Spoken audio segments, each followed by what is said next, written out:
Hello hi అందరికీ అందరూ ఎలా ఉన్నారు? ప్రతి ఒక్కరూ వారి వారి జీవితంలో ఏదో సాధించాలి, ఏదో గెలవాలి, ఇంకేదో చేసేయాలి అని తాపత్రయపడిపోతూ ఉంటారు. సో, ఇవన్నీ సాధించి, ఏదో గెలిచి, ఏదో చేసేసే ముందుగా మనం చేయాల్సింది మన మనస్సుని మనం గెలవడం. ఫస్ట్ మన మనస్సుని మనం జయించాలి. మన మనస్సుని మనం నియంత్రించుకోగలగాలి.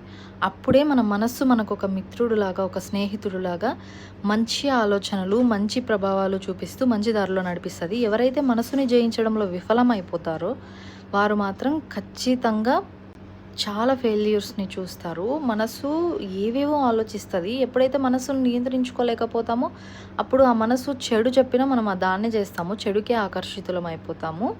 సో, ఎవరైనా కానీ ఏదైనా జయించాలనుకునే ముందు మనసును జయించి, మనసును మంచి మార్గంలో పెట్టుకోండి.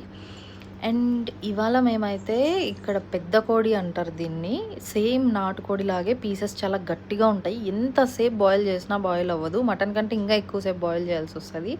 అది కోడే తీసుకొచ్చింది మా పిన్ని. దాన్ని స్టవ్ మీద కాల్చి మళ్ళీ మా పిన్ని ముక్కలు చేస్తే ఇంకా నేను కూర చేశాను.